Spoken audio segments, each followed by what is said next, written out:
रबीन्द्रनाथ ठाकुर, जिनका जन्म 7 मई 1861 ईस्वी में और मृत्यु 7 अगस्त 1941 ईस्वी में हुई थी, एक विश्वविख्यात कवि, साहित्यकार, दार्शनिक और भारतीय साहित्य के नोबेल पुरस्कार विजेता हैं।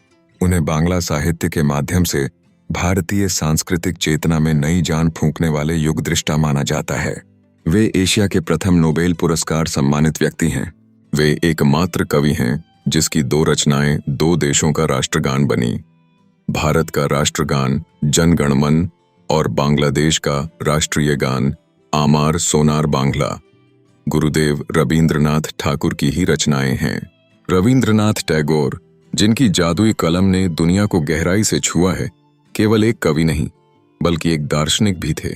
उनका दर्शन जीवन की जटिलताओं को सरलता में देखने की अद्भुत क्षमता रखता था, जिससे व्यक्ति अपनी आत्मा की गहराइयों को समझ सके। टैगोर के विचारों में मानवता की एकता और ब्रह्मांड के साथ तादात्म्य का महत्व प्रमुखता से मिलता है। टैगोर के विचारों की दर्शन शास्त्री विवेचना करने में एक प्रारंभिक कठिनाई तो है ही, क्योंकि उनकी अभिव्यक्ति का माध्यम दर्शन शास्त्री न होकर कवितामय है। दर्शन शास्त्र की प्रचलित विधि साक्ष्यों, प्रमाणों, बौद्धिक युक्तियों की विधि होती है, लेकिन कवि दार्शनिक तर्कशास्त्रीय विवेचनों को उतना महत्व नहीं देता, किंतु वह तो मूलतः एक दृष्टा होता है। उसे जिन सत्यों की अनुभूति होती है, उन्हें वह कवि भाषा में साहित्यिक प्रतिमाओं तथा उपमाओं के माध्यम से व्यक्त करता है। किंतु यह कठिनाई तो स्वाभाविक है। दर्शन शास्त्रीय अध्ययन का अर्थ है कि कवि के अभिव्यक्ति माध्यम के पीछे जो विचार को समझें तथा उन साक्ष्यों को पकड़े। इस प्रकार के अध्ययन अनुशीलन में भ्रम होने का भय रहता है, गलती का खतरा रहता है। किंतु जैसा कि टैगोर कहते हैं कि यदि हम भ्रांति की संभावना का मार्ग बंद करें तो सत्य का मार्ग भी बंद हो जाएगा। अतः आवश्यकता इस बात की है कि सावधानी पूर्वक कवि हृदय में उनकी अनुभूतियों एवं भावनाओं में प्रवेश कर उन्हें समझने की एक उपयुक्त दृष्टि उत्पन्न हो। इसी प्रकार से कवि के विचारों को समझने का एक प्रयास यहाँ है। रबीन्द्रनाथ के जीवन की सामान्य घटनाएं कुछ सामान्य ढंग की ही थीं।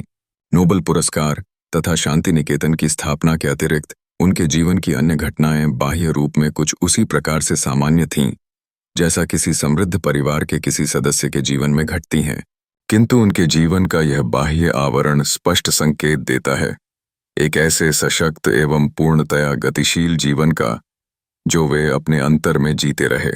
अपने स्मारक ग्रंथ रेमिनिसेंसेस में टैगोर जीवन बाह्य घटनाओं का विवरण उस रूप में नहीं करते जिस रूप में वे अपनी आंतरिक अनुभूतियों का तथा अपनी भावनाओं एवं आकांक्षाओं का विवरण करते हैं। अतः कहा जा सकता है कि टैगोर के विचारों एवं विश्वासों के विवरण करने में वस्तुतः हम उनके जीवन की कहानी कह रहे हैं। टैगोर का दर्शन बंगाली उर्दू संस्कृतियों की संगम से विकसित हुआ। उन्होंने विभिन्न प्रकार के अनुभवों को एकत्रित करते हुए मानवता के लिए एक सार्वभौमिक दृष्टिकोण प्रस्तुत किया। उनके अनुसार सच्चा ज्ञान केवल किताबों में नहीं बल्कि अनुभवों और संवेदनाओं में छिपा है। जीवन का उद्देश्य आत्मोपलब्धि और मानवता के प्रति संवेदनशीलता है, जिससे हम सब एकजुट होकर सहिष्णु जीवन की ओर बढ़ सकें। टैगोर के अनुसार उनका धर्म एक कवि का धर्म है, न कि दार्शनिक का धर्म है। उन्होंने कहा कि कविता ही जीवन की सच्ची अभिव्यक्ति है, जो मानवता की सबसे गहरे रागात्मक और आध्यात्मिक भावनाओं को उजागर करती है। सच कहूं तो मैं स्वीकार करता हूं कि मैं बुराई के बारे में या मृत्यु के बाद क्या होता है, इसके बारे में किसी भी प्रश्न का संतोषजनक उत्तर नहीं दे सकता। उनकी शिक्षाओं में मानवता के प्रति करुणा, सद्भावना और प्रेम का विशेष महत्व था।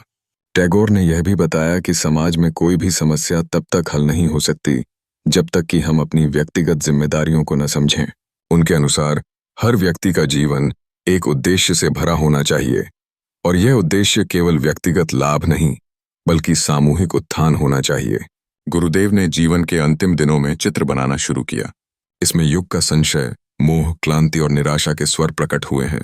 मनुष्य और ईश्वर के बीच जो चिरस्थायी संपर्क है, उनकी रचनाओं में वह अलग अलग रूपों में उभरकर सामने आया। टैगोर और महात्मा गांधी के बीच राष्ट्रीयता और मानवता को लेकर हमेशा वैचारिक मतभेद रहा।